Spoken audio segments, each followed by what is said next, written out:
হয়তো আপনি অনেক চালাক এবং আপনার অনেক বুদ্ধি আছে, কিন্তু আপনার থেকেও চালাক এবং বুদ্ধিমান লোকও রয়েছে। এ বিষয়ে একটি গল্প আছে, শুনুন। এক লোক অন্য এক লোকের কাছে তার একটি কুয়ো বিক্রি করে দিল।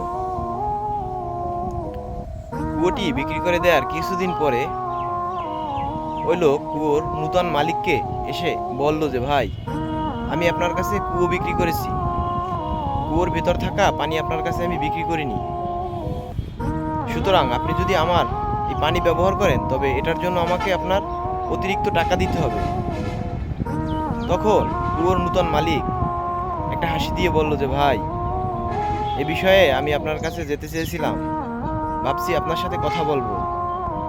দেখেন, আমি আপনার কাছে কুয়ো কিনে নিয়েছি। এখন আমার কুয়োতে আপনার পানি রাখতে হলে আমাকে কুয়োর ভাড়া দিতে হবে, অন্যথায় আপনি আপনার পানি সরিয়ে নিয়ে যান। তখন কুয়োর পুরাতন মালিক দেখলো যে সে ফেঁসে গিয়েছে, এবং সে একটা হাসি দিয়ে বলল যে, ভাই, আমি তো আপনার সাথে মজা করছিলাম। আপনি পানি ব্যবহার করতে পারেন, সমস্যা নাই। আর এর জন্য আমাকে আপনার কোনো অতিরিক্ত টাকাও দিতে হবে না।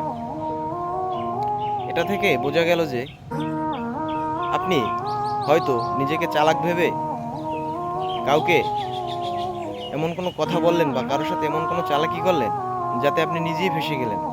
কেননা আপনার সামনে থাকা ব্যক্তি আপনার চাইতেও বেশি চালাক।